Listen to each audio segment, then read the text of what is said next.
Praise the lord. దేవునికి స్తోత్రం. హల్లెలూయా. మహాఘనుడును మన రక్షకుడునైన యేసుక్రీస్తు శ్రేష్టమైన నామమునకు మహిమ కలుగునుగాక. ప్రభువునందు ప్రియులారా, ఈ రాత్రి కాలం వేళ లైవ్ ద్వారా దేవుని వాక్యాన్ని వింటున్నటువంటి ప్రతి బిడ్డకు దైవజనునిగా నా హృదయపూర్వకమైన వందనాలు. దేవుని మహాకృపలో ఈ రాత్రి దేవుని యొక్క సముఖమందు ఈ రీతిగా మనం కూడుకోవడానికి ప్రభు చక్కని కృప అనుగ్రహించాడు. ప్రియులారా, నిన్నటి దినము ఆరాధన సమయము గనుక గత రాత్రి లైవ్ ఇవ్వడానికి సమయం సరిపోలేదు. ఎందుకంటే బైబిల్ కాలేజీ తిరిగి మరలా ప్రారంభించబడింది. అందును బట్టి సాయంత్రం 5 గంటల నుండి 7:30 వరకు క్లాసు నిర్వహించాం. ఆ సమయాన్ని బట్టి లైవ్ ఇవ్వడానికి అనుకూలత లేని కారణాన నిన్న ఇవ్వలేదు. ఈరోజు పిల్లారా మరలా తిరిగి లైవ్ను కొనసాగించడానికి దేవుడు చక్కని కృపను అనుగ్రహించాడు. అలాగునే రేపటి దినం పునరుద్ధానపు ఆరాధన జరుగుతూ ఉంది. కువైట్ దేశములో దేవుడు అనుగ్రహించిన ఈ సేవా భాగ్యాన్ని బట్టి దేవుణ్ణి స్తుతిస్తున్నా. ప్రియులారా, రేపటి దినము సాయంత్రం 5:30 నుండి 8 గంటల వరకు పునరుద్ధానపు ఆరాధన జరుగుతూ ఉంది. కనుక ప్రతి బిడ్డలు దేవుని యొక్క సేవకునిగా ఆహ్వానిస్తూ ఉన్నా. ఈ కడవరి దినములలో దేవుని యొక్క సన్నిధిని మనము చేరి ఆయనను ఘనపరుచుట ఎంతో శ్రేష్టమైనది. ఎందుకంటే గత కొన్ని మాసాలుగా మందిరాలు మూయబడ్డాయి. దేవుని పిల్లలు ఎక్కడ వారి అక్కడే నిలిచిపోయారు. ఈ పరిస్థితులలో దేవుడు తిరిగి మరలా కొంత వెసులుబాటు మనకిచ్చాడు గనుక మనము సమయం ఉన్నప్పుడు పాడు చేసుకోకుండా చక్కగా దేవుని సన్నిధిలో చేరి ఆరాధించడం అనేది దేవుని గొప్ప కృప. దేవునికి స్తోత్రం. ఈ రాత్రి కాల వేళ దేవుని వాక్యాన్ని వినడానికి మనము సిద్ధపడదాం. మీలో చాలా మంది వాక్యము కొరకై ఆసక్తి కలిగి బిడ్డలు ఎదురు చూస్తూ ఉన్నారు. అనేక మంది వాక్యము లైవ్ ద్వారా వింటూ ఉన్నారు. మరి కొందరు యూట్యూబ్ ద్వారా కూడా వింటూ ఉన్నారు. వాక్యం వింటున్న మీ అందరికీ living prayer fellowship ministries Kuwait పక్షముగా నా హృదయపూర్వకమైన వందనాలు తెలియజేస్తున్నా.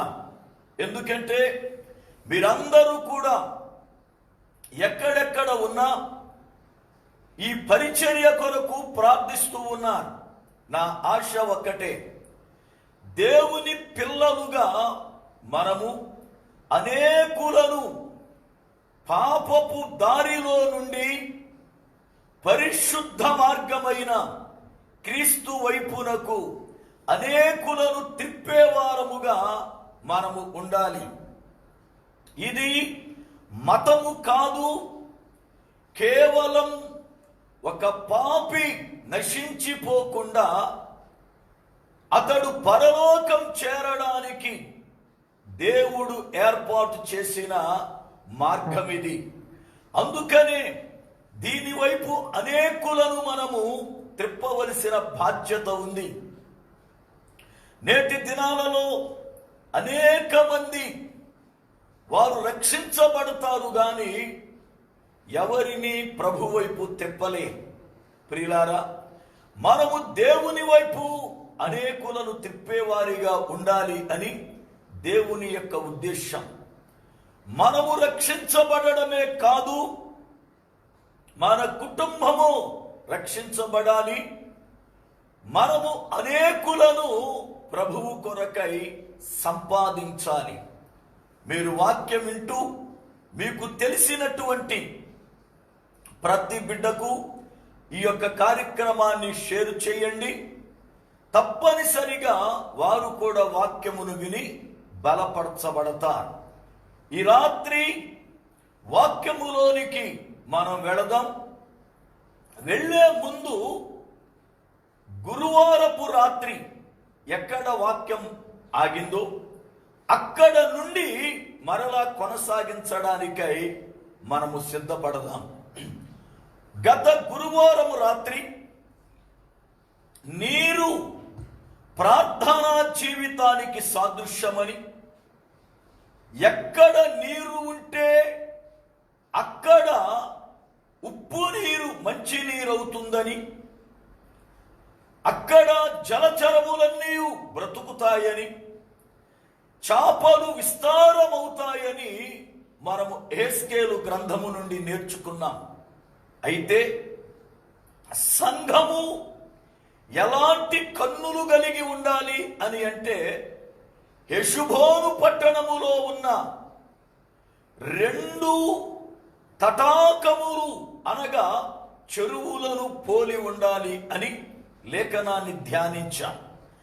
సంఘములో ప్రార్థన అనే నీరు ఉంటే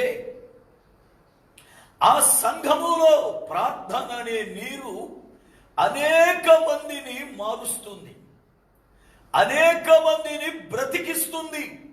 అనేక మంది అక్కడ విస్తారముగా పెరుగుతారు. ఈ రాత్రి కాలం వేళ మరల వాక్యాన్ని చదువుకొని ఆ లేఖనాలను పునర ధ్యానిస్తూ మనం ముందుకెళదాం. చూడండి, ఆదికాండము 24వ అధ్యాయము 13వ వచనం. ఆదికాండము 24వ అధ్యాయము 13వ వచనం. చిత్తగించుము, నేను ఈ నీళ్ల ఊట యొద్ద నిలుచుచున్నాను. ఈ ఊరి పిల్లలు నీళ్లు చేదుకొనుటకు వచ్చుచున్నారు. ప్రార్థన చేసుకుందాం. సర్వకృపానిధివగు పరమ తండ్రి, మీ పాదములకై వందనాలు స్తోత్రాలు చెల్లిస్తూ ఉన్నా.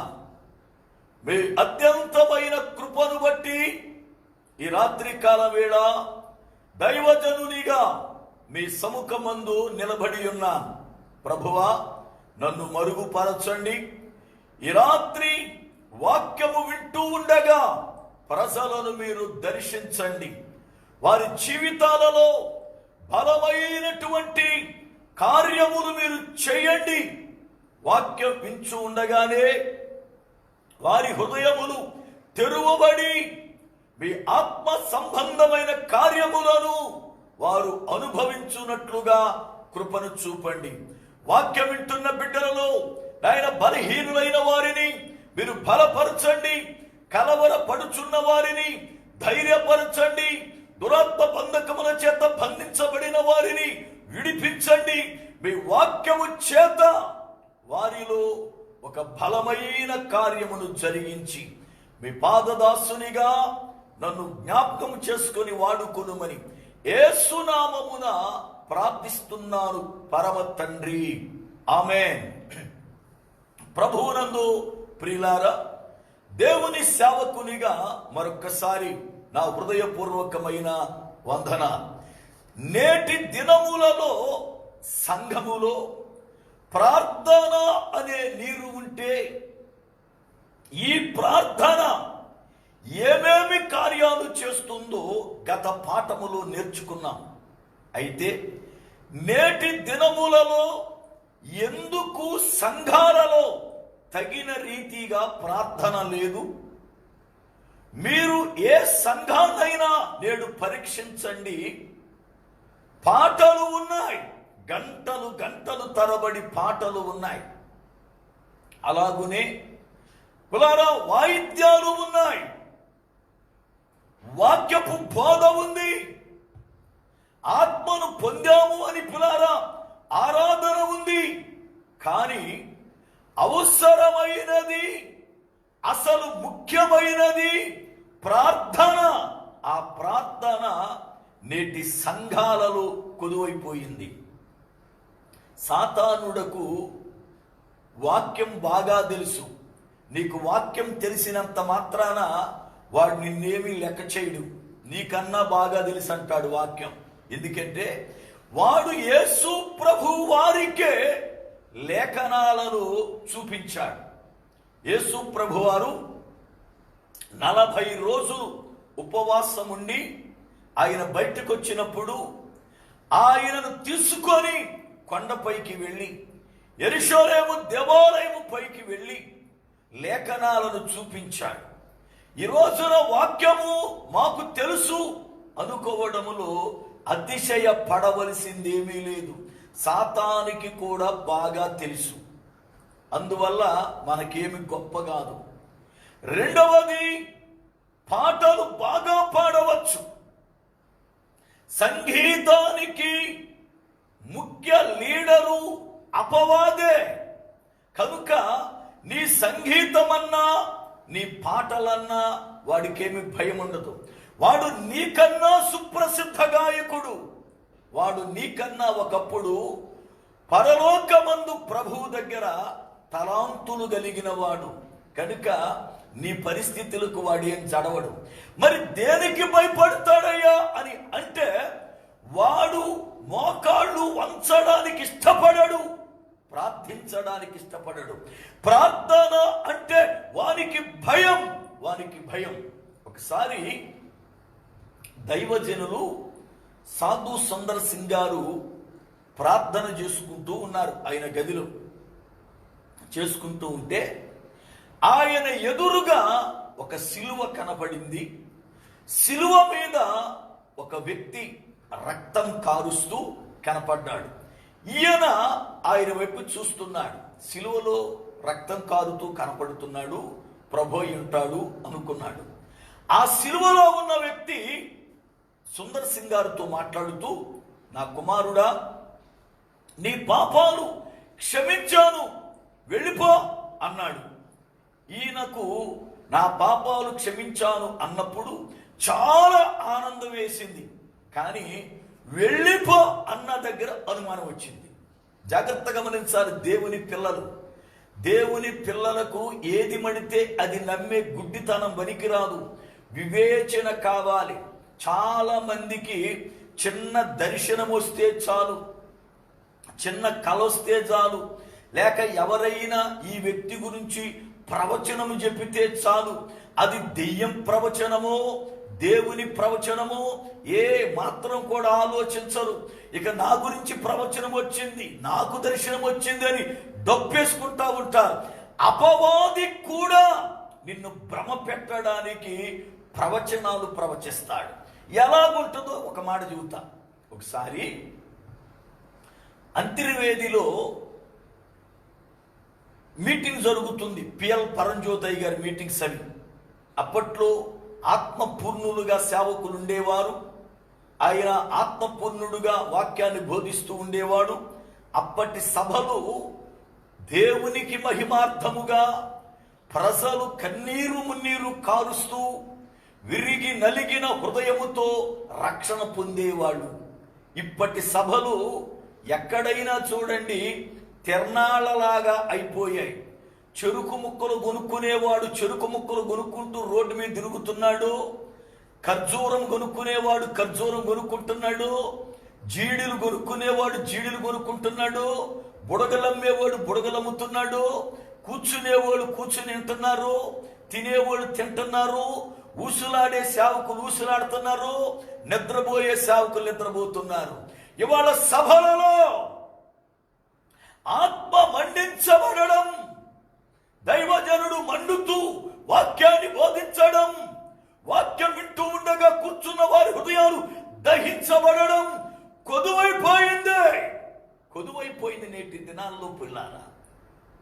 యొక్క వాక్యపు మంట ఇవాళ ప్రజల్లో కనబడతల్లా.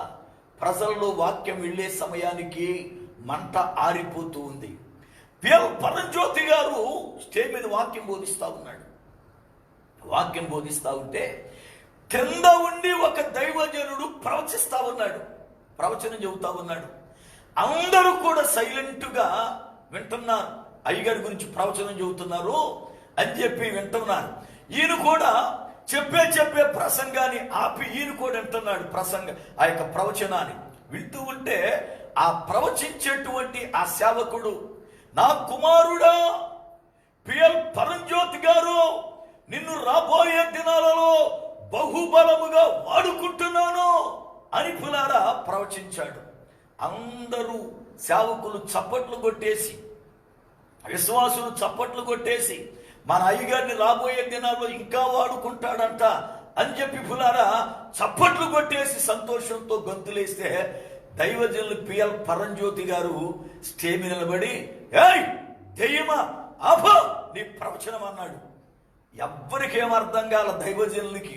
ఇదేమిరా, దైవజనుడి గురించి దేవుడు ప్రవచనం చెబితే ఇదిగో నిన్ను వాడుకుంటాడని దేవుడు అంటుంటే దెయ్యం అంటాడేంటినా అని చెప్పి ఆయన వైపు అందరూ ఆశ్చర్యంగా విచిత్రంగా చూస్తుంటే అప్పుడు ఒక మాట అన్నాడు ఆయన, ఏయ్ దెయ్యమా, నీది దేవుని ప్రవచనం కాదు. ఎందుకో తెలుసా, నేను మీకు పరంజ్యోతి అయ్యగారిని. దేవుడికి ఎందుకు అవుతాను? నన్ను ఒకవేళ ప్రభు పిలిస్తే నా కుమారుడా పరంజ్యోతి నిన్ను వాడుకుంటానంటాడు. నువ్వేం చెప్పావు? నా కుమారుడా పరంజ్యోతి గారు అన్నావు. గారు నన్ను ఎందుకు అంటాడు దేవుడు? అది దెయ్యం ప్రవచనం అన్నాడు. అంటే ఎంత వివేచన ఉంది ఆనాటి దైవజనులకి. ఆనాటి దైవజనులు ఎంత జాగ్రత్తగా ప్రవచనాన్ని ఆలకించేవారు, దాన్ని గమనించేవారు. నేటి దినాలలో ఎవడైనా ప్రవచనం చెబితే ఎగేసుకుంటా వెళ్ళడము, పిల్లలా ఉబ్బిపోయి రావడమే తప్ప అసలు దేవుని ప్రవచనమేనా లేక దెయ్య ప్రవచనమా, నా కొరకు ఎందుకు చెప్పాడు అనేటువంటి ప్రవచనమే లేదు నేటి దినాల్లో. నిజం, ఈ దినాల్లో ఎవరు ఏదైనా మనకు చెబితే సంబరపడిపోవడమే కానీ అది దేవుడే బయలుపరిచాడా అన్నటువంటి ఆలోచన లేదు. ఒకసారి నేను సేవలో మీటింగ్స్ రెస్ట్ లేకుండా తిరుగుతున్నాను, వాడబడుతున్నటువంటి దినాలలో నేను ఎప్పుడో ఇంటికి వచ్చేవాడిని. ఆ సమయంలో పులారా ఒకరోజు ఉదయం 10 ఆ టయానికి వచ్చాను. నేను ఏదో ఊరు నుండి మీటింగ్ చూసుకుని వచ్చాను. బాగా రెస్ట్లెస్గా ఉంటూ ఉండేవాడిని. నా పిల్లలు కూడా నన్ను వారం అనుకో ఎప్పుడో చూసేవాళ్ళు అంతే. శనివారం రాత్రికి లేదా ఆదివారం ఉదయం వచ్చేవాడు, ఆదివారం ఆరాధన చూసుకుని మళ్ళీ వెళ్ళిపోయాడు. ఆదివారం మధ్య నుంచి మళ్ళీ వేరే వేములూరు పరిచర్య అని, ఆ కొవ్వూరు పరిచర్యని అలాగా వెళ్ళి వచ్చి మళ్ళీ సోమవారం పొద్దున్న వెళ్ళిపోయేవాడిని. పిల్లలకు కూడా సరిగ్గా దొరికేవాడిని కాదు. అయితే ఉదయం ఆ రోజున వస్తే ఒక ఆమె ఎదురుగా వస్తా ఉంది. ఆమె నన్ను చూసి వందనాలండి అంది. వందనాలమ్మా అన్నాను నేను. అయ్యగారు మీ కొరకు విన్నానండి, మీరు నా కొరకు ప్రార్థన చేయాలండి అంది. సర్లే చేస్తాలమ్మా, నీ పేరు చెప్పి వెళ్ళాను. లేదండి, ఇప్పుడు నాకు ప్రార్థన చేసి నా కొరకు దేవుడు ఏం చెబుతాడో మీరు చెప్పండి అంది. నాకు చాలా ఆశ్చర్యం వేసింది. ఇదేంటి ఇప్పుడిప్పుడు ప్రార్థన చేసేసి ఈమె గురించి దేవుడు ఏం చెబుతాడు నేను చెప్పాలంటే, ఈమెమైన యేసుప్రభు వారికి మేనగోళ్ళ గబుక్కును వర్తమానం ఇచ్చేయడానికి. చాలామంది విచిత్రమైనటువంటి ఆలోచన ఉంటారు.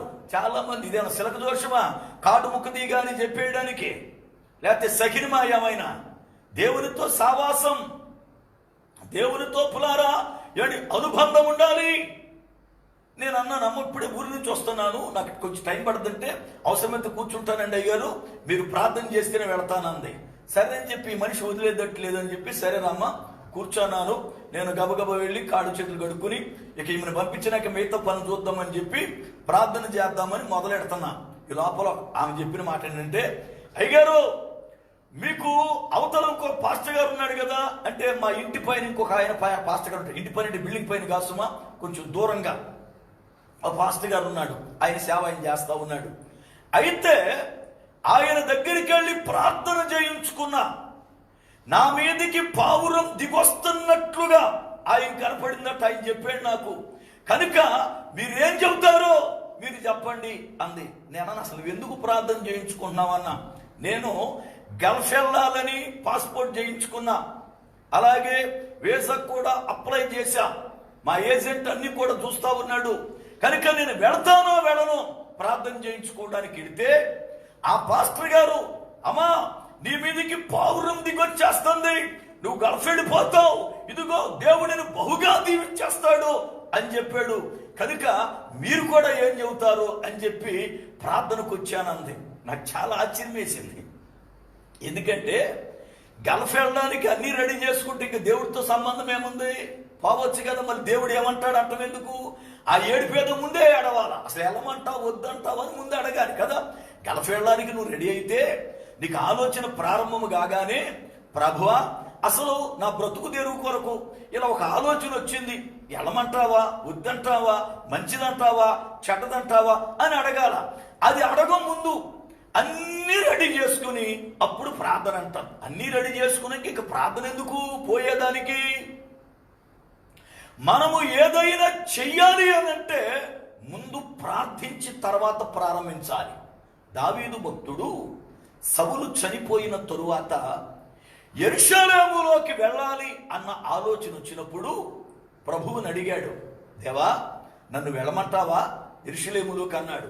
దేవుడు అన్నాడు, వెళ్ళు అన్నాడు. అయితే వెళ్ళమంటున్నావు రైటే, ఏ ప్రాంతానికి వెళ్ళాలి యెరూషలేములో అని అడిగితే అప్పుడు ప్రభు అన్నాడు, హెబ్రోనికి వెళ్ళు అన్నాడు. సమూయేలు 2వ గ్రంథం 2వ అధ్యాయం 1-2 వచనాలు మీరు చదవండి. సమూయేలు 2వ గ్రంథము 2వ అధ్యాయము 1-2 వచనాలు. ఎంత స్పష్టముగా దావీదు దేవుని దగ్గర తెలుసుకున్నాడు ఆ విషయాలు. మనకి గల్ఫ్ వెళ్ళాలి అన్న ఆలోచన వస్తే ముందు మనం చేయవలసిన పని ప్రార్థన. ప్రభువా ఏ దేశం వెళ్ళమంటావు, నేను వెళితాం మీకు చిత్తమేనా, నేను వెళితే ఇదిగో నాయన మీతో అంట కట్టబడి ఉంటానా, నా పరిస్థితులు బాగుంటాయా అని చెప్పి ప్రార్థించాలి. మనమే నిర్ణయం తీసుకుంటాం ఏ దేశం వెళ్ళాలో, మనమే రెడీ అయిపోతాం అన్నిటికీ. తర్వాత ప్రార్థన అంటాం. ఎందుకు ఆ ప్రార్థన అవసరమా? ఈమె అన్నీ రెడీ చేసుకుని ఆ పాస్టర్ని అడిగితే అతడేమో పావురం దిగొచ్చేసింది నీ మీదకి, నువ్వు వెళ్ళిపోతావు అని చెబితే ఈ మనిషి ఇలా ఉన్నది, ఇలా ఉబ్బిపోయి. ఎందుకంటే పొగడతంటే ఎవరికి నచ్చదో, నాలాంటి పనికిమాలుడికి తప్ప. నిజం, నన్ను పొగిడేవాడు దేవుని దగ్గర రాని నేను. ఎందుకంటే పొగిడాడు అంటే ఆడ వెనకాల నన్ను పొడుతాడని అర్థం. అందుకే పొగిడేవాడు దేవుని రానేను. నాలో ఎవడైనా తప్పు చెబితే వాడిని బహుగా ప్రేమిస్తా. ఎందుకంటే నేను సరి చేసుకోవడానికి అది అవకాశం. ఆడు నన్ను పొగుడుతున్నాడు అంటే రేపొద్దున ఆడి నేను పొగడాలి, నాకు అవసరం అది ఏమైనా. కనుక పొగడుతో ఒక మనిషిని నాశనం చేస్తుంది. ఎప్పుడైతే ఆ పాస్టర్ చెప్పాడో ఈమె గారు వాగ్దానం చేసేసింది, అయ్యగారు నేను వెళ్ళగానే మొట్టమొదటి జీతం మీకే పంపిస్తానంది. ఇప్పుడు ఆ పాస్టర్ చెప్పాడు నువ్వు వెళతావని, సరే అయ్యా ప్రార్థన చేయండి అని చెప్పి వచ్చేయాల. లేదంటే భర్త దగ్గరే ఉంటే, ఏమండి ఇదిగో పాస్టర్ గారు ప్రార్థన చేశాడు మన కొరకు, గుర్తుపెట్టుకోండి, నేను వెళ్ళిన తర్వాత మరి మొట్టమొదటి జీతం ఈ సంఘానికి ఇద్దాం అనుకున్నా, ఇమ్మంటావా లేదంటావా అని భర్తను అడగాల. కట్టుకున్న అడిగే పని లేదు. వెంటనే వీళ్ళ సొంత బాబు జేబులో డబ్బుల్లాగా మాటిచ్చేయడమే ఎలాగాని పంపిస్తానని. ఈమె నా దగ్గరికి వచ్చింది. ఎందుకంటే ఇప్పుడు ఆయన చెప్పాడు, మంచి ఉత్సాహం ఉంది కదా, అమ్మగారి మీదకి పావురం వచ్చేసింది వెళ్ళిపోతాడని చెప్పి. నేను చెప్పా ఆడి సంగతి నాకు అనవసరం, నేను ప్రార్థన చేయమంటే చేస్తా. నీకు ఒక ముఖ్యం, అసలు గలపెళ్ళోళ్ళకి మారు మనసు లేని వాళ్ళకి అసలు చేయను. నేను చాలా మెంటలోని. నువ్వు మారు మనసు పొందితే ప్రార్థన చేస్తా, నువ్వు గలప కాదు ఏట్లో పోయింది నాకు అనవసరం. ఎందుకంటే నువ్వు రక్షించబడ్డావు కనుక ప్రభు బ్రతికిస్తాడు. నీకు మారు మనసు లేదు, నువ్వు రక్షించబడలేదు, నువ్వు గలపెడతావు, 4 రూపాయలు సంపాదిస్తావు, కళ్ళు నెత్తి మీదకి వస్తాయి, కట్టుకున్నోళ్ళు వదిలిపెడతావు, ఎవరినో ఎట్టుకుంటావు, జీవితం నాశనం అవుద్ది. దాని అంతటి కారణం ఎవడంటే ఆ ఇమానుయేలుగాడు అంటావు. నాకు అవసరమా? నిన్ను ప్రార్థన చేసి పాపములోకి నడిపించే అంత పని నాకెందుకు? నువ్వు రక్షించబడ్డావు అనుకో, ప్రపంచములో బ్రతకడానికి ఏ మూలకైనా వెళ్ళు, ప్రార్థన చేస్తా. ప్రభువా మేము పరదేశంలో అని చెప్పావుగా, బ్రతకడానికి ఈ బిడ్డ ఇదిగో ఒక స్థలానికి వెళ్తుంది గనక ఆ బిడ్డను జ్ఞాపకం చేసుకయ్యా, పడిపోకుండా కాపాడని ప్రార్థన చేస్తా. అసలు నీ బతుకులోనే రక్షణ లేదయ్యే, మారు మనసు లేదయ్యే, నీకు ప్రార్థన చేసి ఆ పాపం నేను ఎందుకు కట్టుకోవాలా? అందుకనే గలపెళ్ళే వాళ్ళు రక్షణ పొందకపోతే ప్రార్థన చేయను నేను. ఎవడు ఏమనుకున్నా నాకు అనవసరం ఈ విషయంలో. ఎందుకంటే వాడు రక్షించబడాలి, వాడు రక్షించబడాలి. అప్పుడు ఎక్కడికైనా వెళ్ళండి, అంతేగాని రక్షణ పొందుకోకుండా బయటికి వెళ్ళి నాశనం అయిపోవడం దేవుని యొక్క సంకల్పం కాదు. పులారా జాగ్రత్త గమనించాలి. ఈమె అంది, అయ్యా ఇదిగో దళపెడితే ప్రార్థన చెప్పారు, కనీసం నా కొరకు ప్రార్థన చేయండి, ఇదిగో నా పరిస్థితులు బాగుండాలంది. అలాంటి ప్రార్థన చేస్తానన్నా. దేవుడు ఏం చెప్పాడు చెప్పాలంది. సరే అని చెప్పి మోకాళ్ళు ఉంచాం. ఒక 20 నిమిషాలు భారంగా ప్రార్థన చేశా, ఈ మనిషిని వదిలిపెట్టేదట్లేదని. ప్రభువా అసలు ఈ స్థితిగతి ఏంటి, ఈమె పరిస్థితి ఏంటి, ఈమె ప్రార్థన కోరుతా ఉంది, మీరేదో చెబుతాను ఆశపడతా ఉంది, మీరు బయలుపరచండి నాయన అని ప్రార్థన చేశా. దేవుని మహాకృప, ఆయన కనికరాన్ని బట్టి దేవుడు నాకు ఆమెను గూర్చినటువంటి స్థితిగతులను గూర్చిన పరిస్థితులను బట్టి దేవుడు తన దర్శనాన్ని బయలుపరిచాడు. నేను ప్రార్థన ముగించిన తర్వాత ఆమె ఉత్సాహంగా, అయ్యగారు నా కొరకు ఏం చెప్పాడు దేవుడు అని అంది. నేను అన్నాను, అమ్మా నువ్వు గల్ఫ్ ఎడవన్నాను నేను. ఆమె ముఖము కందదుంపలాగా మారిపోయిందండి. మీరు నిజంగా చూడండి, కొంతమంది ఫేసులు గుడిలోకి వచ్చినప్పుడు చక్కగా కళకళకళలాడుతూ ఉంటాయి. ఏదైనా వాక్యం పొడుచుకుంటే చూడాలా, వీళ్ళ ముఖం కంద దుంపలాగా మారిపోయి ఇంక ఎవరు ఉరుకుండదు పలుకుండదు. పాస్టర్ గారికి వెళ్ళేటప్పుడు కనీసం వందనాలు అనరు. ఏదో 4-5 కోట్లు వాడ మునిగిపోయినట్టుగా ముఖం ఇలా మార్చేసుకుని వెళ్ళిపోతూ ఉంటారు చాలామంది. వాక్యం పొడుచుకుందా, సరి చేసుకో. వాక్యం పొడుచుకుందా, ప్రభానికి స్తోత్రాలయ్యా, ఈ బలహీనత నాలో ఉందని నాయనా నేను గమనించలేకపోయాను అని దేవుని స్తుతించు. అంతేగాని ముఖం మార్చేసుకుని ఏదో పోగొట్టుకున్నలాగా కొర ఆళంకేళ్ళంతా చూసుకుంటా వెళ్ళిపోతే ఏం ప్రయోజనం? ఈ అమ్మాయి ముఖం మారిపోయింది. ముఖం మారిపోయి ఆమె నాకు విచిత్రంగా చూస్తుంది. నేను చెప్పా, ఎవడేం చెప్పాడు నీకు నాకు అనవసరం, దేవుడు నాకు బయలుపరిచాడు, నువ్వు గల్ఫ్ వెళ్ళు అన్నాను. ఎంత ఒకటి మాట. ఎందుకెళ్ళు అంటే నేను చెప్పా, అదంతా నీకు అనవసరం, ఎళ్ళవని దేవుడు చెప్పాడంటే ఆమంది, నేను గల్ఫ్ వెళతాను, అడుగెడతాను చూడండి, అడుగెట్టగానే మొట్టమొదటి ఉత్తరం మీకే రాస్తా అంది. నేను ఒక మాట చెప్పా, నువ్వు గల్ఫ్ వెళ్ళి మొదటి ఉత్తరము నాకు రాస్తే సేవ పూర్తిగా మానేసి నువ్వు మరలా తిరిగి మీ ఇంటికి వచ్చే వరకు మీ ఇంట్లో పాలేరుగా పనిచేస్తా నేను. ఎందుకంటే నాకు బయలుపరిచిన దేవుడు నమ్మదగిన దేవుడు. నువ్వు వెళ్ళమన్నాను నేను. అవంది, ఎందుకెళ్ళను, అన్ని రెడీ అయిపోయావు కదా అంటే అన్ని రెడీ అయిపోవచ్చు కానీ నువ్వు తప్పుడు మార్గంలో ఉన్నావని చెప్పాను.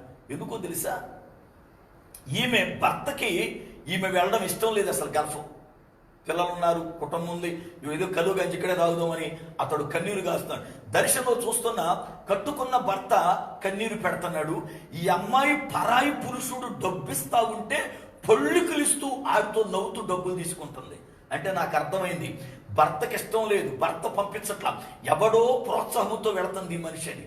అందుకే చెప్పా, నీ భర్తకి ఇష్టం లేదు, పరాయి పురుషుడు ప్రోత్సాహంతో నువ్వు వెళ్తున్నావు. వెళ్ళిన తర్వాత నీ భర్తను ఎదవలాగా చూస్తావు, ఆడికి డబ్బులు పంపిస్తావు నవ్వినోడికి, వాడితో నీకు లింక్ ఉంటుంది, అది దేవునికి ఇష్టం లేదు, అందుకే నువ్వు వెళ్ళవన్నాను నేను. ఆ అమ్మాయి ఇంకా నిప్పులు దక్కిన కోతుంట చూడండి అలా మారిపోయింది. నేను వెళతాను చూడు, నేను ఉత్తరం రాస్తాను. సరే వెళ్ళన్నాను నేను. 6 నెలల తర్వాత ఆ అమ్మాయి నాకు ఒక ఉత్తరం రాసింది. అయ్యా, ఆ రోజున మీరు నాతో చెప్పినప్పుడు నాకు చాలా కోపం వచ్చింది, బాధ వచ్చింది. ఎందుకంటే ఈడు పాస్టర్ ఏంటి, ఇలాంటోడేంటి, అలాంటోడేంటి, అవతల పాస్టర్ గారు ఇదిగో నా మీదకు పవర్ ఎందుకు వచ్చేస్తుందని చెప్తే వీడేంటి ఇలా చెప్పాడని చాలా ఆవేశపడ్డా. మిమ్మల్ని మనసులో దూషించుకున్నాను నేను. అయితే దేవుడు నమ్మదగిన వాడే. నేను బాంబే వచ్చాను, ఇంకా 48 గంటలైతే ఫ్లైట్ ఎక్కుతాను. ఏం జరిగిందో తెలీదు, నా ప్రోగ్రాం క్యాన్సిల్ అయిపోయింది. ఇంటికి రావడానికి సిగ్గేసి బొంబాయిలో 6 నెలలుగా బ్రతుకుతున్నా, తినడానికి తిండిలే. ఆ ఏజెంట్ అనేవాడు ఒక రూమ్లో పడేశాడు, నాతో పాటు ఒక 10 మంది ఉన్నాం. తినడానికి పరిస్థితులు సరిలేవు, ఇంటికి రావడానికి సిగ్గుపడుతున్నా, ఇక్కడ బ్రతకలేక చస్తున్నాం. ఆ రోజున మీ మాట వినుంటే నా బ్రతుకు బాగుపడేది అని కన్నీటితో ఉత్తరం రాసింది. నేను ఆమెకు రాశా, నువ్వేం భయపడవద్దు, నీ ఇంటికి రావడానికి నీకు సిగ్గేంటి, తిరిగి రా, నీవు తప్పనిసరిగా దేవుడు మేలు చేస్తాడు అని చెప్పా. దేవుడికి స్తోత్రం. చాలా మంది బోగస్ ప్రవచనాలను బట్టి, బోగస్ దర్శనాలను బట్టి వాళ్ళ జీవితాలు వాళ్ళే నాశనం చేసుకుంటా ఉన్నారు. అయితే అది దేవుని ప్రవచనమో దెయ్య ప్రవచనమో నీకు వివేచన ఉండాలి. పరంజ్యోతి గారు అది దెయ్యపు ప్రవచనం అని చెప్పాడు, మనకు కూడా అర్థం అవ్వాలి. అయితే సాధు సుందర్ సింగ్ గారు ఆయన ప్రార్థన చేస్తున్నప్పుడు సిలువలో ఒక వ్యక్తి కనబడి, నా కుమారుడా నీ పాపాలు క్షమించబడ్డాయి, వెళ్ళిపో అనగానే, పాపాలు క్షమించబడ్డాయి అన్నంత మటుకు ఓకే, వెళ్ళిపో అని ఎవరిని ప్రభు అనడే, వెళ్ళిపో అన్నాడేంటి అని చెప్పి వాక్యాన్ని ఒకసారి చదువుదామని చెప్పి యోహాను సువార్త తీసి చదువుకున్నాడు. నా యొద్దకొచ్చు వారిని నేనెంత మాత్రమును వెళ్ళిపోమ్మను, నా యొద్దకొచ్చు వారిని నేనెంత మాత్రము త్రోసివేయను అని వాక్యం చదువుకుని అప్పుడు మళ్ళీ బైబిల్ మూసి మోకాళ్ళు ఉంచాడు. ఎప్పుడైతే మోకాళ్ళు వచ్చి ప్రార్థన చేస్తున్నాడో సిలువ మీద ఉన్నోడు దిగి రోడ్డు బారిపోవడం మొదలెట్టాడు. సిలువ మీద ఉన్నోడు దిగి రోడ్డు బారిపోతుంటే అప్పుడు అర్థమైంది సాధు సుందర్ సింగ్ గారికి, వీడు యేసు ప్రభు వేషం ఇచ్చుకొసిన అపవాది, వీడు వెలుగుదూత అని. అదే అలాంటి దర్శనం మనకు తగిలింటే అసలు ఊరు వాడ డొప్పే ఇంక కదా. ప్రభు సిలువలో నాకు దర్శనం ఇచ్చాడు, నా పాపాలు క్షమించబడ్డాయి అన్నాడు, అబ్బో ఇదిగో నువ్వు వెళ్ళిపో అన్నాడు, ఇంకా సేవకే రెడీ నేను, నాకు సిలువ దర్శనం కలిగిందని ఇక కానోడికి అయినోడికి మొత్తం డప్పేదు. మనం ఏమాత్రం కూడా వివేచన లేదు. ప్రార్థన అంటే వాడికి భయం. అపవాదికి భయము కలిగేది ఏదైనా ఉందా భూలోకములో? వాణ్ణి భయపెట్టేది ఏదైనా ఉందా అంటే ఒక్కటే, ప్రార్థన. విశ్వాసి ఎప్పుడైతే మోకాడు వంచుతుందో అపవాది గడగడలాడిపోతాడు. ఎందుకో తెలుసా? ప్రార్థన అని అంటే దేవునితో సహవాసం చేయడం, దేవునితో మాట్లాడడం. మీకు అర్థం అవడానికి చెబుతా. ఒక గ్రామం ఉంది. ఆ గ్రామములో వాళ్ళ నాన్నగారు ఒక మంచి గొప్ప బలవంతుడు, పేరు మోసినవాడు. అయితే ఆయన ఆ ఊర్లో ఉండట్లేదు, వేరే ఊర్లో ఉంటున్నాడు ఒక కార్యక్రమం నిమిత్తం. అయితే ఈ ఊర్లో ఉంటున్నటువంటి ఈ యొక్క పిల్లోడిని కొంచెం వీడికన్నా గైరున్నవాడు రోజు కొడతా ఉన్నాడు, తిడతా ఉన్నాడు, ఏదైనా చేస్తానంటే అడ్డుపడతా ఉన్నాడు. వీడు ఎన్ని చేసినా వాళ్ళు లెక్క చేయట్లా. అప్పుడు వీడేమంటా అంటే, నేను మా నాన్నతో చెబుతా అంటాడు. నేను ఎప్పుడైతే మా నాన్నతో చెబుతానంటాడు, వెంటనే వాడు తోక నుంచి వెళ్ళిపోతాడు. ఎందుకు? వాళ్ళ నాన్న బలం వాడికి తెలుసు, వాళ్ళ నాన్న యొక్క శక్తి వాడికి తెలుసు. అలాగునే సాతానికి కూడా మన పరమ తండ్రి యొక్క బలము తెలుసు.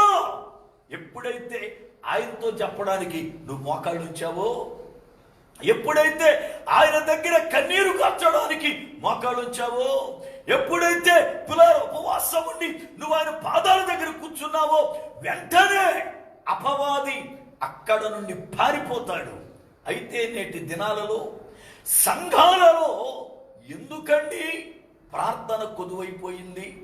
సంఘాలు ఎందుకు ప్రార్థించట్లేదు అంటే, సంఘాలలో ఉన్నవారు ఎంతసేపు కూడా, మీరు చూడండి, ఎంతసేపు కూడా సంఘాల్లో ఉన్నవారు పరిశుద్ధాత్మ వచ్చేయని గొంతులేస్తా ఉంటారు కదా. ఆ మధ్య నేను ఒకసారి ఒక యానివర్సరీకి వెళ్తే నా ప్రసంగానికి ముందు ఆరాధన అన్నారు. సరే చేయండి అయ్యా అన్నాను. చేయండి అయ్యా అంటే వాళ్ళు లేచి, మరి ఎవడు రాశాడో పాట నాకు తెలియదు, ఏమండి పరిశుద్ధాత్మ దిగిరా దిగిరా దిగిరా దిగిరా నువ్వు పాడతా ఇక తెగగొట్టేస్తున్నారు. ఆర్కెస్ట్రా వాళ్ళు అయితే ఊపిరి లేదు, ఇంకా కొట్టడం, దిగిరా దిగిరా దిగిరా దిగిరా అని. నేను అనుకుంటాను, వీడికి పోయే కాలమా, దిగిరావడం ఏంటి? ఎప్పుడో క్రీస్తు మొదటి శతాబ్దములోనే ఆయన 30వ సంవత్సరములోనే, క్రీస్తు శక 30వ సంవత్సరములోనే పెంతుకోస్తు పండుగ రోజున దిగొచ్చాడుగా. మళ్ళీ దిగిరా దిగిరా దిగిరట్టు ఎప్పుడు పోయాడు పైకి దిగిరావడానికి? ఇక్కడే ఉన్నాడుగా మన మధ్యనే. బైబిల్ గ్రంథం చాలా స్పష్టంగా చెప్పింది, ఆయన పెంతుకోస్తు దినమున భూలోకానికి వచ్చాడు. సంఘాన్ని తీసుకుని తర్వాతనే వెడతాడు ఆయన. ఇక మధ్యలో మళ్ళీ ఒకసారి వెళ్ళడం రావడం లేదు. ఆయన భూమి మీద సంచారం చేస్తూ ఉన్నాడు, సంఘాల మధ్యన, పరిశుద్ధుల మధ్యన. కానీ ఏడు దిగిరా దిగిరా దిగిరా అని పాటలు పాడుతూ ఉన్నారు. అసలు అర్థమేమైంది ఈ పాటలకి? పాటలకి ఏమైనా అసలుకి ఆలోచన ఉందా? పరిశుద్ధాత్ముడు భూమి మీద ఉన్నాడు కదా, మళ్ళీ దిగిరా దిగిరా అంటే అసలు ఏంటి అర్థం? ఇప్పుడు ఏ గోడకి దిగి రావాలి ఆయన? ఏ మేడకి దిగి రావాలి? నేను అడిగా, దిగిరామంటూ పెట్టి ఆల్రెడీ వచ్చాడు, మన మధ్యన ఉన్నాడు కదా ఆయన. చాలా మందికి అర్థం పర్థం లేనటువంటి ఆవేశం. సంఘాల్లో ఎంతసేపు కూడా పరిశుద్ధాత్ముడు మన మధ్యన తిరుగుతున్నాడు అంటాడు ఆ పాస్టరు. పరిశుద్ధాత్ముడు వచ్చేసాడు అంటాడు. ఏడు ప్రజలు భాషలు మాట్లాడతారు, ఏడు అన్నీ చేస్తారు. కానీ ప్రార్థన చేయడానికి విజ్ఞాపన చేయు ఆత్మను పొందుకోవాలా? బాగా గమనించాలి. సంఘాలలో నేడు ఎందుకండి ప్రార్థన లేదో చెప్పనా? పరిశుద్ధాత్మను పొందారు, మంచిదే. ప్రవచన వరాన్ని పొందారు, మంచిదే. భాషలు మాట్లాడే వరం ఉంది, మంచిదే. దర్శనపు వరం ఉంది, మంచిదే. వాక్యమును ప్రకటించే బుద్ధి వాక్యపు వరం ఉంది, మంచిదే. కానీ సంఘములో ప్రతి బిడ్డకు ఉండవచ్చిందని తెలుసా? విజ్ఞాపన చేయు ఆత్మ. హల్లెలూయా! విజ్ఞాపన చేయు ఆత్మ కావాలి. నేటి దినాలలో పులారా మోకాళ్ళు వచ్చి గంటల గంటల తరబడి విజ్ఞాపన చేసే ప్రార్థన ఆత్మ సంఘాలకు లేదు. ఎవ్వడు కూడా అయ్యా ప్రార్థించు ఆత్మ దయచేయి, ప్రార్థించు ఆత్మ దయచేయి అని అడగట్లేదు. ప్రార్థించు ఆత్మను కోరాలి. చూడండి, ప్రార్థించు ఆత్మ మన మీదకి వస్తే ఎలా కన్నీరు గారుస్తామో చూడండి. వాక్యం ఒక్కసారి జకర్యా గ్రంథము 12వ అధ్యాయము 10వ వచనం. జకర్యా గ్రంథము 12వ అధ్యాయము 10వ వచనం.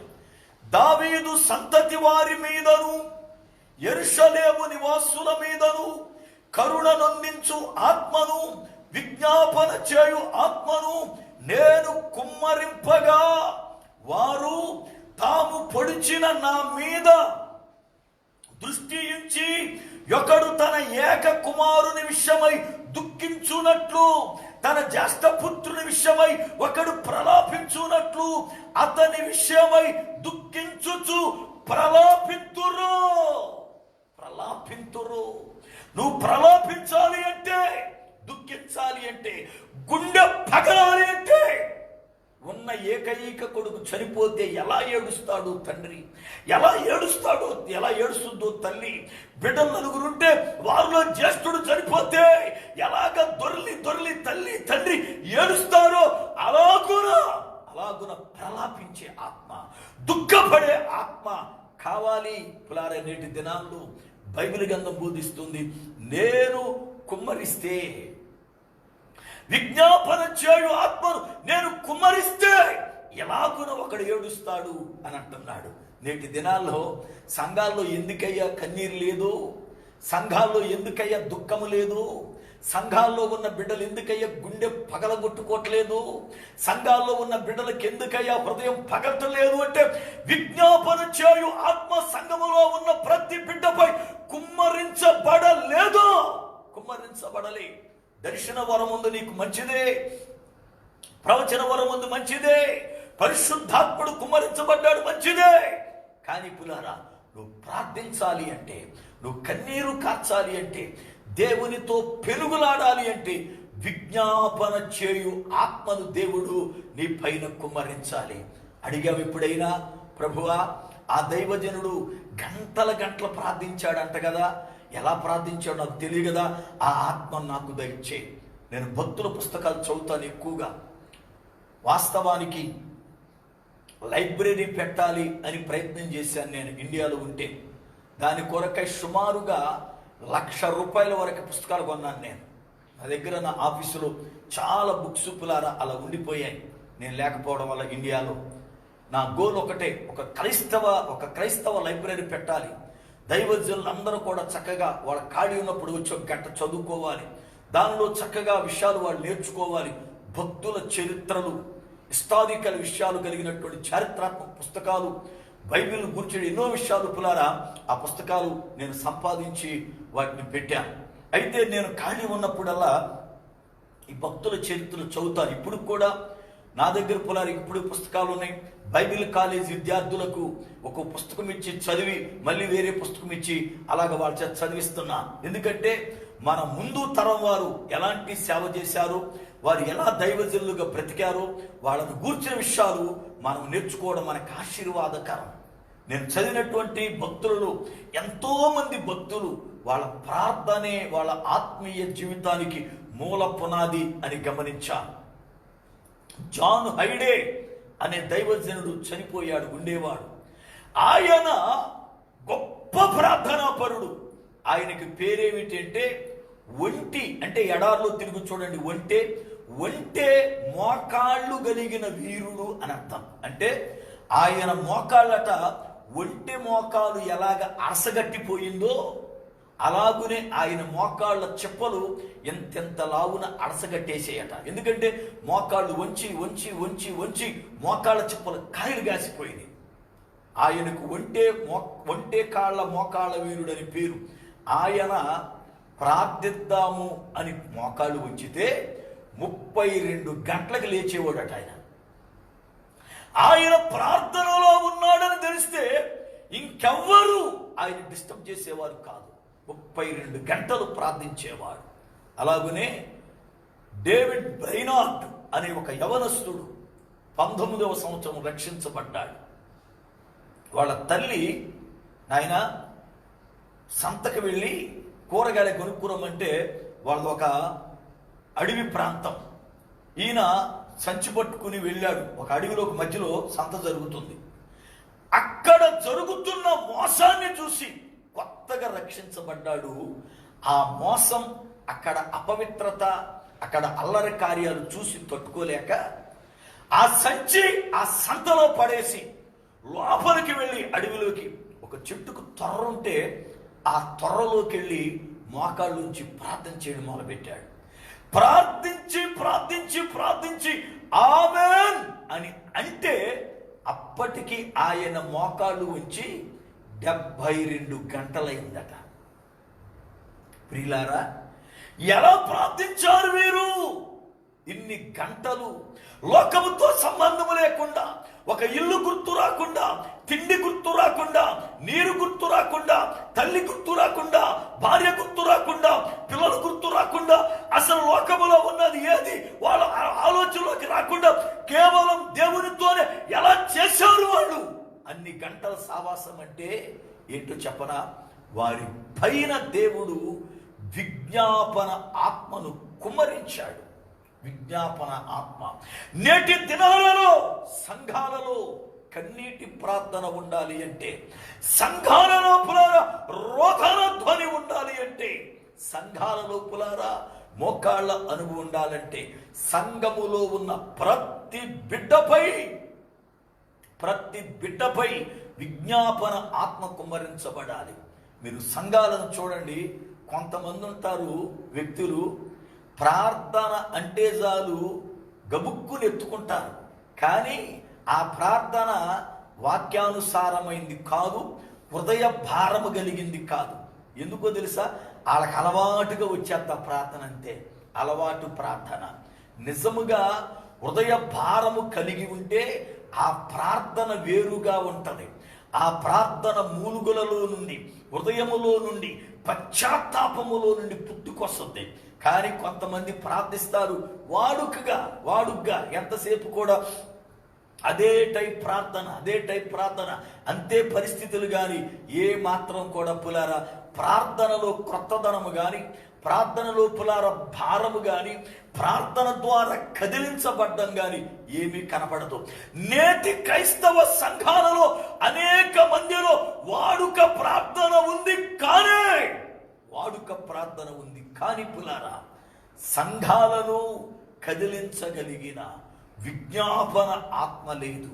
నేటి దినాలలో సంఘాలలో ఎందుకు మోకాళ్ళ అనుభవం లేదు, ఎందుకు ప్రార్థించలేకపోతున్నాయి సంఘాలు అంటే ఒకే ఒక్క కారణం, సంఘములపై విజ్ఞాపన ప్రార్థన ఆత్మ దేవుడు కుమ్మరించాలి అంటే మనం అడగాలి, ప్రభువా ప్రార్థించు, ఆత్మ నాకు దయచేయి, నేను ఆయన ప్రార్థించాలి, నశించిపోతున్న ఆత్మల కొరకు ప్రార్థించాలి, నా కుటుంబం కొరకు ప్రార్థించాలి, సంఘము కొరకు ప్రార్థించాలి. అయ్యా ఇదిగో ప్రార్థన నాకు అవసరం.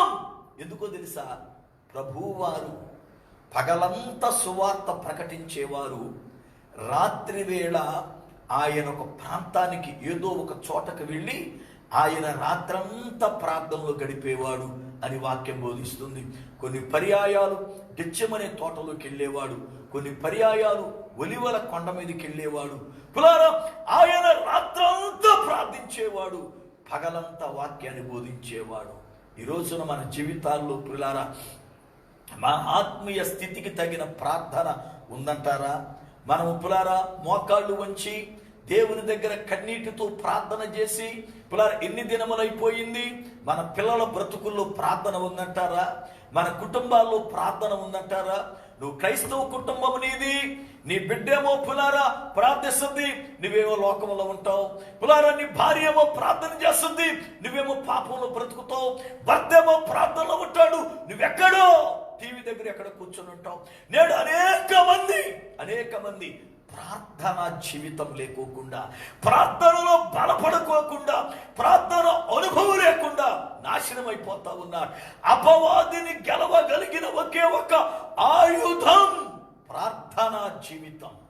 అపవాదికి ప్రార్థన అంటే మహాభయం.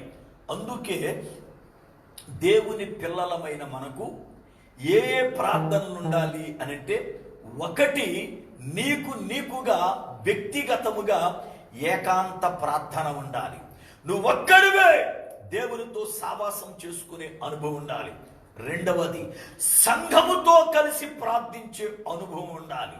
మూడవది కుటుంబ ప్రార్థన ఉండాలి. నాలుగవది సహవాసముతో ప్రార్థన ఉండాలి. ఐదవది విజ్ఞాపన ప్రార్థన ఉండాలి. ఆరవది ఉపవాస ప్రార్థన ఉండాలి. ఏడవది యాచన ప్రార్థన ఉండాలి. యాచన ప్రార్థన. 7 ప్రార్థన అంశాలు మన బ్రతుకులో ఉండాలి. ఇవి ఉన్నాయంటారా? యాచన ప్రార్థన ఏది? ఇవాళ ప్రార్థన కూడా వేషధారణ అయిపోయింది. ప్రార్థన కూడా పులార ఇవాళ ఏమండి వేషమైపోయింది. నలుగురు చూసేటట్లుగా ప్రార్థిస్తున్న వ్యక్తిని పులారా వీడియో తీసి పోస్టులో పెట్టడం. ప్రార్థన దేవునితో కదా మాట్లాడేది. నీవు ప్రార్థనకి ఎందుకు నీకు వీడియో? ప్రార్థనకి ఎందుకు పులారా లైవ్? నేటి దినాల్లో ఏది లైవ్ ఇవ్వాలో, ఏది ఇవ్వకూడదు, ఏది పులారా పోస్ట్ పెట్టాలో, ఏది పెట్టకూడదు తెలియని దరిద్రపు కల్చర్ ఇవాళ నేటి ప్రజల్లో తయారైంది. ఏది పులారా లైవ్ ఇవ్వాలో, ఏది ఇవ్వకూడదో తెలియట్లే, ఏది పెట్టొచ్చో ఏది పెట్టకూడదో తెలియట్లా. ఇవాళ భయంకరమైన ఈ యొక్క పులార ఫోన్స్ వచ్చిన తర్వాత ఆత్మీయ జీవితాలు నాశనం అయిపోతా ఉన్నాయి. ఈ రోజున ఆలోచించండి, నీ బ్రతుకులో ఏ ప్రార్థన ఉంది? ఏకాంత ప్రార్థన ఎంతసేపు చేసుకున్నావు? నువ్వు ఒంటరిగా ఉండి పులారా ఏకాంత ప్రార్థన ఎంతసేపు ఉంది? ఈ లాక్డౌన్ అంతా కూడా ఇళ్లలోనే ఉన్నారు కదా, మీరందరూ కూడా బయటికి వెళ్ళే అవకాశాలు లేవు కదా. ఇంత అవకాశం దేవుడిస్తే రోజుకి ఎన్ని గంటలు ప్రార్థన చేశావు క్రైస్తవుడా? రోజుకి ఎన్ని గంటలు బైబిల్ చదివావు? రోజుకి ఎన్ని గంటలు ప్రార్థన చేశావు? రోజు ఎన్ని గంటలు దేవునితో సావాసం చేశావు? నీవు నీ కుటుంబం పిల్లలు కలిపి అయ్యా మన క్రైస్తవ కుటుంబం అందరి ఇంట్లో ఉండేటట్టు దేవుడి కృపను చూపాడు. రండి ఈ పూటంతా కూడా మనం ప్రార్థన చేసుకుందామని ఎప్పుడైనా భార్య భర్త పిల్లలు కలిసి నెట్టింట్లో చాపేసుకుని కూర్చున్న అనుభవం ఉందా? లాక్డౌన్ ఇచ్చాడు దేవుడు, ఏమి ఎరగబెట్టావు? లాక్డౌన్ ఇచ్చాడు దేవుడు, ఏం చేశావు? సమయం అంతా ఏం చేశావు? పనికి మాలిన పనులు చేసుకుంటూ, ఆడిని తిట్టుకుంటూ, ఈడిని తిట్టుకుంటూ, ఆడి పోస్ట్ పెడుతూ, ఈడి పోస్ట్ పెడుతూ, ఏదొస్తే అది ఫోన్లో ఎతికేసి చూసేసుకుని పనికి మాలేశాలు వేసావు తప్ప నీకివ్వబడిన సమయంలో ఇన్ని నెలలు లాక్డౌన్ ఇస్తే ఒక్కరోజైనా కుటుంబం అంతా కూడా కలిసి ఉదయం నుండి సాయంకాలం వరకు చక్కగా తలుపేసుకుని ఇదిగో ఫోన్లను ఆపేసుకుని దేవునితో గడిపిన అనుభవం ఉందా? ఈ రోజున చాలా కుటుంబాల్లో పిల్లారా ప్రార్థనా జీవితం లేదు. మేమంతా చాలా మంది అంటారు, మేము లెగ్గానే అయ్యారు దేవుడు పాటలు వింటామండి. ఎవడికి లావు దేవుడు పాటలు వింటే ఏమైనా కలిసి వచ్చిందా? ఏమండి, చాలా మంది అంటారు మేము లెగ్గానే బ్రదరు దేవుడు పాటలు వింటాం, పొద్దుండే లెగ్గానే దేవుడు పాటలు వింటాం, అక్కడి నుంచి దెయ్య పాటలు వింటాం. నీ సొమ్మెం పోయింది. ఏమండి, చాలా మంది బ్రతుకుల్లో ఉదయం లెగ్గానే దేవుడు పాటలు అంటారు, అక్కడి నుంచి అంతా పాపపు బ్రతుకే కదా. మన బ్రతుకులో ప్రార్థన ఎంత ముఖ్యమైనదో అది గమనించవలసిన అవసరత నేటి క్రైస్తవ సంఘాలకు ఉంది. బైబిల్ బోధిస్తుంది, ఎక్కడ విజ్ఞాపన చేయు ఆత్మ ఉంటుందో అక్కడ ప్రలాపం ఉంటుంది, అక్కడ దుఃఖం ఉంటుంది, ప్రసవ వేదన ఉంటుంది. వాడుక ప్రార్థన వద్దు ప్రియులారా. వాడుకగా ప్రార్థనలు నేర్చుకోవద్దు. వాడుక చేసే ప్రార్థన కాదు. ప్రార్థన అనగానే హృదయంత రంగాలలో నుండి పుట్టుకు రావాలి. మీరు చూడండి, కొన్ని సంఘాలు చూస్తాము, పాస్టర్ గారు ప్రార్థన అనగానే ఒక మనిషి టప్పని ఎత్తుకుంటాడు, లేదంటే ఒక మనిషి టప్పని ఎత్తుకుంటుంది. ఎప్పుడు చూసినా వాళ్ళే ఎత్తుకుంటారు తప్ప ప్రార్థన ఇక పక్కన వాళ్ళు ఊరు మాట్లాడరు. వాళ్ళే ప్రార్థన చేసేవాళ్ళు అంటే కాదు, వాళ్ళకున్న దురలవాటు, అది చెడ్డ అలవాటు. ప్రార్థన అనగానే ఎత్తేసుకోవాలా? ఏమి ఇతరులకు అవకాశం ఇస్తే వాళ్ళు కూడా చేస్తారుగా. పైగా ప్రార్థన ఎత్తుకోగానే నీకు ఓడబడిసేది ఏంటి? వాడుకే కదా. ఎప్పుడు కూడా మీరు నేర్చుకోండి, దైవజనుడు ప్రార్థించండి అంటే ఒక నిమిషం ఆగండి చక్కగా. ఎవరైనా కొత్త వారు ప్రార్థిస్తారేమో చూడండి, ఎవరైనా నీకన్నా భారం కలిగిన వాళ్ళు ప్రార్థిస్తారేమో చూడండి. ఎవరు చేయకపోతే అప్పుడు నువ్వు చేయి. అంతేగాని ప్రార్థన అనగానే ఇతరులకు అడ్డపడిపోయి వాడుగ్గా ప్రతి వారం ప్రతిరోజు నువ్వే చేసేటువంటి ప్రార్థన మంచిది కాదు. అది వాడుక. దేవుని సన్నిధిలో విరిగి నలిగిన హృదయముతో ప్రార్థించే బిడ్డలు కావాలి. విరిగి నలిగిన హృదయముతో పులారా కన్నీరు కార్చే బిడ్డలు కావాలి. విరిగి నలిగిన హృదయముతో పులారా దేవుని పాదాలు పట్టుకునే దేవుని ప్రజలు కావాలి. నిజముగా నువ్వు ప్రార్థన పరుడవైతే, నిజముగా నువ్వు ప్రార్థన పరురాలువైతే, నీ ప్రార్థన యథార్థమైతే నీ హృదయం నశించిపోతున్న ఆత్మల కొరకై విరిగి నలిగినదిగా ఉంటుంది. ప్రార్థన అనగా నువ్వు ఏడు చేసి ప్రార్థన చేస్తావు, బయటికి రాగానే సొల్లు కబుర్లు, అసూయ, ద్వేషం, విమర్శలు, కుళ్ళిపోతనం ఇవన్నీ మరి మనలోనే ఉంటాయి. ఎక్కడి నుంచి వచ్చింది? ఎంత కన్నీరు గార్చి ప్రార్థన చేసే గుళ్ళో అందరి ముందు నాకన్నా గొప్ప విశ్వాసి లేదని ప్రయత్నం చేసావు కదా, మరి బయటికి రాగానే లోపల ఉన్న ఈ చెత్త అంతా ఎందుకు వచ్చింది అంటే నీ హృదయములో వేషధారణ ఉంది, యథార్థత లేదు. పులారు దేవుని లేఖనమును బట్టి సంఘములో ప్రార్థన ఉంటే సంఘము బ్రతుకుద్ది. దేవునికి స్తోత్రం. ఇక 4వ మాట జ్ఞాపకం చేస్తాను నేను. మొదటిది, నీరు తండ్రియగు దేవునికి సాదృశ్యం. రెండవది, నీరు కృపకు సాదృశ్యం. మూడవది, నీరు ప్రార్థనా జీవితానికి సాదృశ్యం. 4వది, నీరు దేవుని శిక్షకు లేక భయమునకు సాదృశ్యం. దేవుని శిక్షకు లేక భయమునకు సాదృశ్యం నీరు. దేవుని శిక్ష సంఘాల్లో ఉండాలి, దేవుని భయం సంఘములో ఉండాలి. అప్పుడే సంఘం బాగుపడుద్ది. ఉదాహరణకు యాజకులైనటువంటి అహరోను పిల్లలకు దేవుడు పులారా క్రమాన్ని నేర్పాడు. మీరు ఇలా యాజకత్వం చేయండి, ఇలా ఉండాలి, అన్య అగ్ని ఏది బలిపీఠం మీద వేయకూడదు అనేటువంటి ఒక నిబంధనను పులారా వాళ్ళకిచ్చాడు. అయితే అహరోనుకున్నటువంటి 4 కొడుకుల్లో 2 కొడుకులు అన్య అగ్ని తెచ్చి వేసేశారు. బలిపీఠం మీద దేవుడు ఏది చేయవద్దన్నాడో ఆ కార్యాన్ని చేశారు. వెంటనే బలిపీఠము దగ్గరే దేవుడు అందరి కళ్ళ ముందు మొద్దితే చచ్చిపోయారు. బలిపీఠం ఆవరణములో ఉంటుంది, అందరూ ఉంటారు ఆవరణములో. బలిపీఠం ఆవరణములో ఉంటుంది, ప్రజలందరూ ఆవరణములోకి వస్తారు బలులర్పించడానికి. అయితే అందరూ కళ్ళ ఎదుట అందరూ చూస్తూ ఉండగా ఖాళీ ప్రదేశములో బలిపీఠం ఉంటే ఆ బలిపీఠం మీద వాడు అన్య అనగా అర్థం దేవునికి సంబంధము లేని అగ్ని అని అర్థం. అన్యజనులు అంటారు. అన్యజనులు అంటే అర్థం ఏంటంటే ఆ జనులు కాని ఇతరులని అర్థం. చూడండి, ఉదాహరణకి అన్య మతస్థులు ఇదిగో మన యొక్క మతం దగ్గర, మన గుడి దగ్గర కరపత్రికలు ఇచ్చారండి అంటారు. అన్య మతం అంటే ఏంటి అర్థం? మన మతము కానివారు అని అర్థం. అన్య అనగా మనది కానిది, లేక మనవారు కానివారు, ఇతరులు అని అర్థం. ఇప్పుడు వాడు అన్యాగ్ని తెచ్చి అంటే అర్థం దేవుని అగ్ని కానిది తెచ్చి వేశారు బలిపీఠం మీద. దేవుడు ఊరుకోలా, బాయ్ ఇలా చేయొద్దు, ఇంకోసారి ఊరుకోను, ఇప్పుడు క్షమించా అలా వెంటనే ముత్తాడు. అక్కడి చనిపోయారు. అప్పుడు ప్రజలలో దేవుని భయం ప్రారంభమైంది. ఈ రోజున పరిచయం చేసులు పెట్టేస్తా. తిరిగి ఎల్లుండి సోమవారం ఈ లేఖనాన్ని మనం కొనసాగిద్దాం. ఎందుకంటే రేపు మరి పునరుద్ధానపు ఆరాధన కదా. ఆ దేవుని చిత్తమైతే ఒకవేళ ఆరాధనలో ఈ వర్తమానాన్ని కొనసాగిస్తా. రేపు సాయంకాలం వేళ ఆరాధనలో ఈ వర్తమానమే కొనసాగిస్తా, ఆగిపోకుండా ఉండడానికి. చూసే మీలో చాలా మంది పులారా మళ్ళీ దానికోసం కలవర పడకుండా ఉండడానికి. కనుక రేపు రాత్రి దీని యొక్క కొనసాగింపును విందాం. మనం జాగ్రత్తగా గమనించాలి. దేవుని భయం ఎప్పుడైతే ప్రజల్లో ఉందో మళ్ళీ వేరే ఒడివుడు తప్పు చేయడు. అది పాత నిబంధన. క్రొత్త నిబంధనలోకి వస్తే అన్నయ్య సప్యారాలు దేవుని మందిరములోని చచ్చిపోయారు.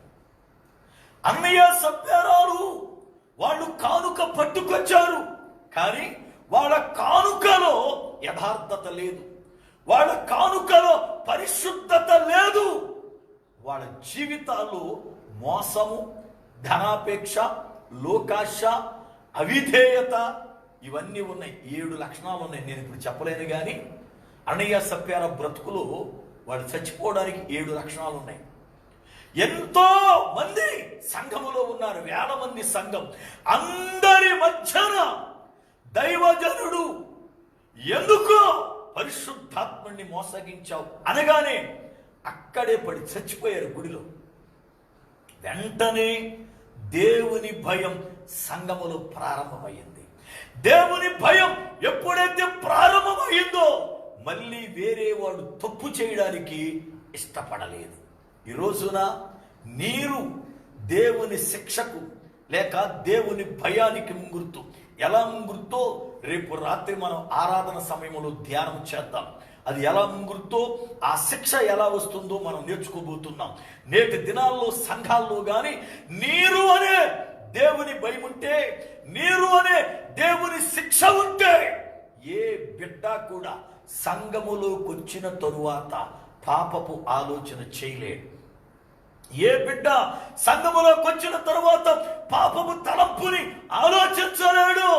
ఏ బిడ్డ దేవుని సన్నిధిలోకి వచ్చి రక్షించబడిన తర్వాత మరలా తిరిగి లోకం వైపు చూడడం. ఎందుకో తెలుసా?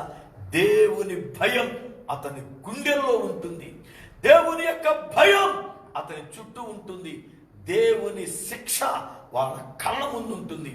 ఈ రోజున పిల్లల సంఘాల్లో దేవుని భయం అనే నీరు లేని కారణమున సంఘాలు విచ్చలివిడిగా మారిపోయే స్థానాలుగా, సంఘాల్లోనే కుర్చీలు ఎట్టు కొట్టుకునేవాళ్ళు కొన్ని సంఘాల్లో ముఠాలుగా పిల్లలు విభేదాలు పెట్టుకునేవాళ్ళు, కొన్ని సంఘాల్లోనే వ్యభిచారపు గొడవలు, సంఘాల్లోనే రాజకీయపు గొడవలు, సంఘాల్లోనే ధనాన్ని కూర్చిన గొడవలు, సంఘాల్లోనే భయంకరమైన ఒకరిని ఒకరు విమర్శించుకోవడం, అసూయపడడం. కారణం సంఘములో దేవుని భయము అనే నీరు లేదు. ఈ రోజున నీరు దేవుని భయానికి, దేవుని యొక్క శిక్షకు ముంగుర్తయ్యింది. మన సంఘములో దేవుని భయము ఉంటే దేవుని పిల్లలు సంఘములు ఏనాడు కూడా తప్పు చేయడము కాదు కదా, దాని ఆలోచనే రానియరు. ఆ రీతిగా సంఘాలు పరిపూర్ణమైన పరిశుద్ధత కలిగి దేవుని రాకడకు సిద్ధపడునుగాక. ఆమేన్. ప్రార్థన చేసుకుందాం. ప్రార్థన. సర్వకృపానిధివగు పరమ తండ్రి, నీ పాదములకై వందనాలు స్తోత్రాలు చెల్లిస్తూ ఉన్నా. అత్యంతమైన కృపను బట్టి ప్రభువా, ఈ యొక్క రాత్రి కాల వేళ విదాసునిగా నన్ను మరుగుపరిచి నాయన వింటున్నటువంటి ప్రజలతోనూ నాతోనూ మీరు మాట్లాడిన జీవము కలిగిన మీ మాటల కొరకై స్తోత్రాలు చెల్లిస్తున్నాను. ప్రభువా, విత్తబడిన వాక్యం నీరు గట్టి ఫలింపు దయచేయండి. దుష్టుడెత్తుకుని పోకుండునట్లు వాడి క్రియలు లయపరచండి. ఆత్మాభిషేకము ప్రభువా అనుగ్రహించుమని ప్రార్థన చేస్తూ ఉన్నాను. నాయన, లోకములో నశించిపోతున్న ప్రతి వ్యక్తి కొరకై విజ్ఞాపన ప్రార్థన చేయు ఆత్మను ప్రతి బిడ్డపై కృమరించుమని ప్రార్థన చేస్తున్నా. ఈ రాత్రి కాలంలో వాక్యం విన్న ప్రతి బిడ్డ తనను తాను పరీక్షించుకోవడానికి సాయం చేయండి.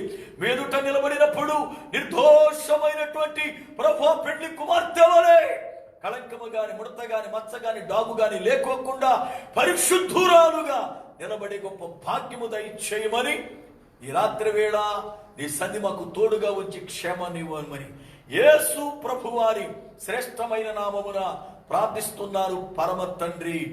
ఆమేన్.